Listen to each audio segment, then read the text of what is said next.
Awesome, awesome. Y'all, it is my pleasure, honor, all the things to invite my friend Jess Solomon up to the mic for tonight's keynote. Jess is a facilitator, is a cultural steward, and she works with people and organizations at the intersection of art, social justice, and philanthropy. Her firm, Art in Praxis, believes creativity and culture hold radical insights into aligning bold visions with actionable outcomes. She is a community theater maker and storyteller, and a past board president of Southern-based artist activist network Alternate Roots, which if you don't know about them, you should. And she's a former chief weaver of social fabric at the U.S. Department of Arts and Culture. And I could go on, Jess, where'd you go? I could just keep going on, but I'm just your keynote is so amazing. I wanna get to that. But y'all shouldn't, I just wanna say a couple things more. She does so many things. She's currently on the board of directors over at Impact Hub Baltimore, which if you don't know about Impact Hub, you should know about them too. And she's a graduate faculty member in the curatorial practice program over at MICA. So just involved with all of these amazing, amazing Baltimore arts institutions, and I couldn't think of anybody better to sort of forecast the future of art making in Baltimore than my dear friend Jess Solomon.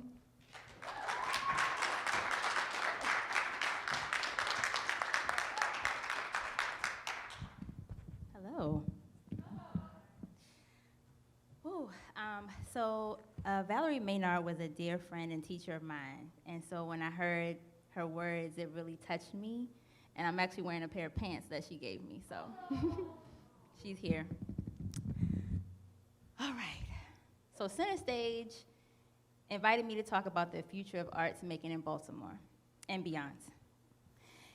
And I'm approaching this topic with so much reverence and respect for the artists and cultural workers and culture bearers whose imaginations, innovations, and soul breathe life into this city every day. I'm approaching this topic as a facilitator who expands and deepens the work of cultural institutions through organization development and systems change work. And I'm approaching this topic as a champion for thoughtful, equitable, liberatory, long-term investments in artists and cultural policy in Baltimore. Also, yes, you can snap, you can all that. I see you, we are here together, okay. Okay, so on Beyonce's internet, there's a meme. There's a meme of a woman trying to solve a complicated math equation. You might have seen it. So when I got invited to talk about the future of arts in Baltimore, I felt like that woman because it's so big, it's a lot. It's the future of arts making, and then it's the future of arts making in Baltimore. And sometimes thinking about the future can feel too big, and it can feel inaccessible for lots of different reasons. And Baltimore, for as beautiful and soulful as it is also complex and complicated. Can I get an amen? Amen. Thank you. But most importantly, there are many futures. There are many futures of art making in Baltimore. So approaching the future as a series of possibilities feels more accessible to me. I will start with a concept that's meant a lot to me in my practice, the adjacent possible. I wish I had background music, the adjacent possible. The concept originates from theoretical biologist Stuart Kauffman in his work on evolution.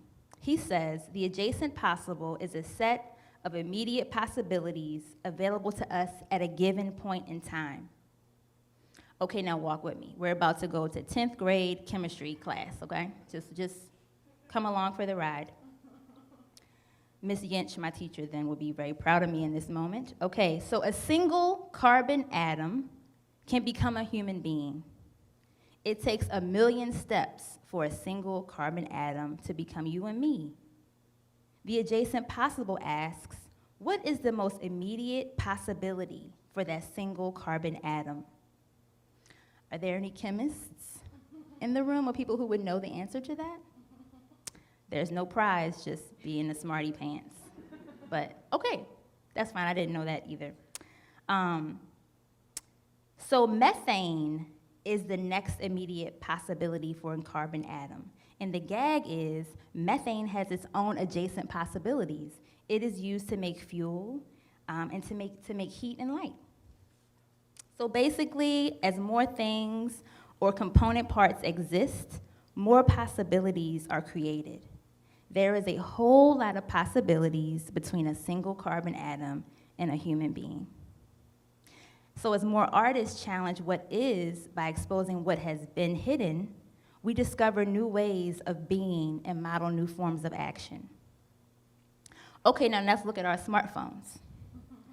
Smartphones are a thing of wonder. They have screens, sensors, batteries, cameras, SIM cards, and a few other things that I can't pronounce. Things like batteries, sensors, and cameras have their own uses beyond a smartphone. The iPhone was not possible in 1997, but it was possible in 2007 when all the component parts that were needed were available. And from the iPhone, we get the iPad and we get the Apple Watch. I promise this is not an ad. But those are adjacent possibilities. As more things or components exist, more possibilities are created. As more artists imagine new uses for available resources, we drive artistic innovation and care for the planet. All right, y'all, 60 years from now, I'm gonna be 100 years old. Like, literally. I know I look good for my age.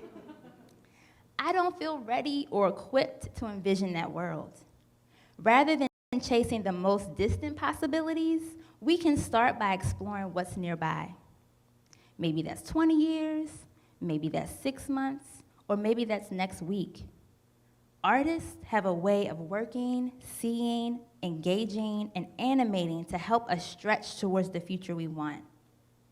We need to reimagine the role of artists in public life in Baltimore. I'm gonna say that for the camera. We need to reimagine the role of artists in public life in Baltimore. That is what's nearby and worth exploring.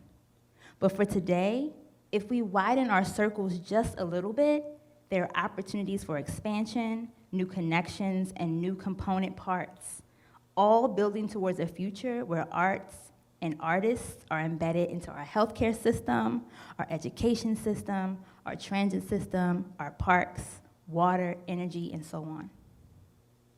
What we create today can be in service to a not yet born generation of Baltimore artists, cultural workers, and culture bearers.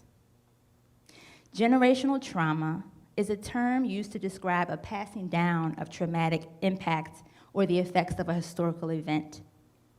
Some of us can immediately call examples to the surface because it's literally in our DNA. But can we call examples of generational joy? What could it be if we remembered and honored the pleasure and happiness passed down to us by our ancestors too? So for a moment, I want to invite you to think about something that you enjoy doing, that you're really good at. It just comes effortlessly. Like your friends might ask you to be that person to do that thing, or it's just something that you love to do. And I wonder if there's someone in your family who also enjoyed that thing. It could be, for me, it's a red lip. My grandmother loved a red lip. It could be hosting, it could be fishing. Like, I want you to think about those things and who might have given that to you. This is also a moment to just like give them some love as well.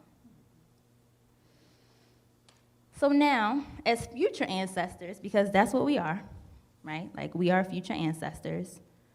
What pleasure and happiness can I create now to pass down as strategies for care and liberation for those not yet born? What experience can I start to create for myself that will serve those who are not here yet? What can I write, paint, score, build, choreograph, cook, sew, film, photograph that brings me joy? One of my elders once said, "You know what's innovative? Remembering." I was like, yeah. Bars, yes, you're right.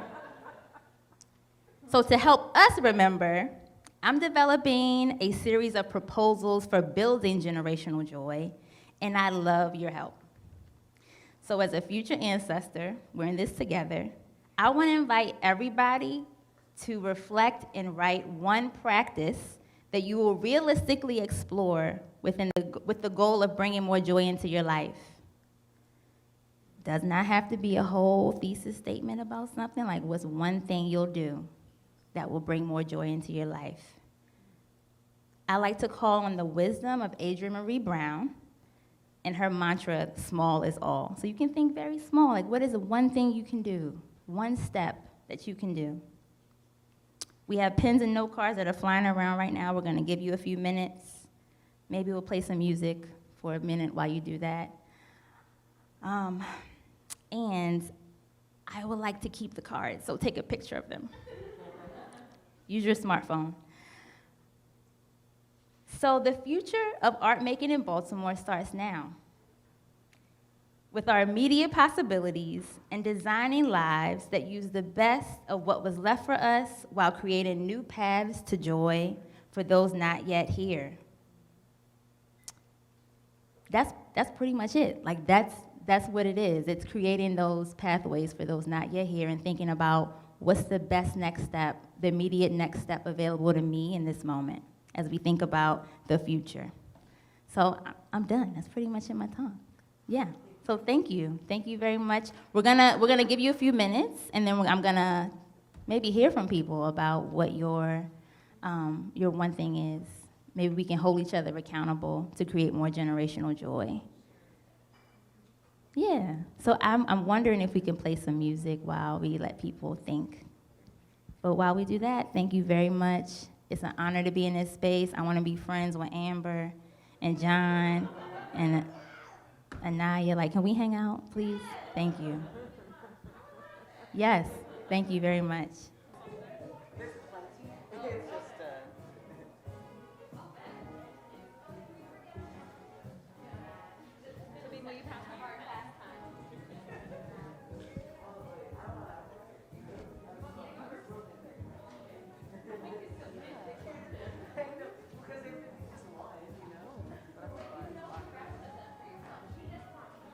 So I asked everybody to think about one action, one thing you can do to bring more joy into your life in the spirit of starting to build that generational joy, and we would love to hear a few of these ideas. And so we have Oprah over here who's gonna be walking around. And if the spirit moves you, please share, because not only is it for you, but it's for all of us as well. Thank you. Okay, I'm running the mic. So a memory that I have of generational joy, 'tis the season, was putting up the Christmas tree with my mom and my sister with, In My Mind playing in the background. And one of the things I am dedicating to producing more joy in my life is having more dance parties with myself. Yes. Oh my God. Who else? The Temptations' Silent Night is top tier. I'm just saying. I want to be intentional about spending some more time outside every day, just with nature. No phone. Yes. Thank you. Yeah. I'm going to start practicing and writing down the recipes of meals that I've shared with like family and friends, and then give that to them so they have it. Yes, thank you. And it's something that we do, and I see my daughter when she went off to college doing the same thing. And that's really continuing to create a culture of inclusive community and a sense of belonging. You know, anybody could stop by my grandmother's house and get a meal and a place to lay their head, and they always left better than they were when they came. And I think that's something that my husband and I, who kind of both sat at her feet, we're not related, we're just high school sweethearts. We kind of took that on. And when my daughter went to college, I saw her doing the same thing, kind of grabbing people who maybe didn't fit into any one particular place on her campus, but creating an inclusive space, you know, where they felt like they belonged. So I think that's something that we'll continue to do. Yes, thank you. I'm gonna go swimming. Yes.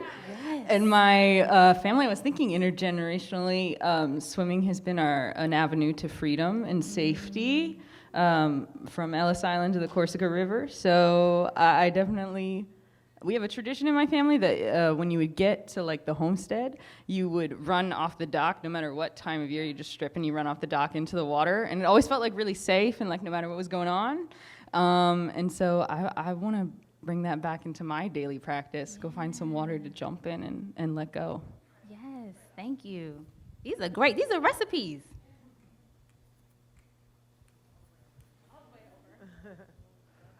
Practice healing rituals. Thank you. Anybody else? Anybody else? Oprah, you're doing great. You're I'm doing great.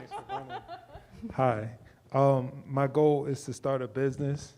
In the process of doing so, it's to create like a volumetric production studio and bring gaming, some of the things, the elements of the things that I like to do, so hip hop to the periodic table and make a video game for it. So. Thank you. I know this was supposed to be every day, so it's going to be ambitious. Yeah, yes, that's but the ambitious it's gonna area. be That's the ambitious. ambitious It's gonna section be back there. ambitious. I'm committed to making nourishing love because I don't believe that the love that Black women have made has always been horrible and violent and unpleasurable. So I'm calling in all of the wombs and all of the women who came before me who had a lover who was good to them and a lover that they could be good to and learned from that. So it's ambitious every day, though. It's ambitious. I see you. Shoot. Anybody? Anyone else? These are so good. Played the organ. I used to play as a kid for the church and came out, and that was no longer a thing. So, yeah, it was where I learned to love music. So. Yes, yes. I think maybe that was Okay. I mean, I feel changed. Like, I feel like there are things that I can reflect on and draw from based on what you all have shared. I encourage you to keep thinking about practices, things you can incorporate into your current life that can stretch the possibilities because it affects you, but it also affects your community and the people who you care for and feel accountable to. I am very full, and I'm excited to continue thinking about adjacent possibilities and our roles as future ancestors, and I hope that our paths continue to cross as this work continues to grow. I think that's all I got. Thank you so much for having me.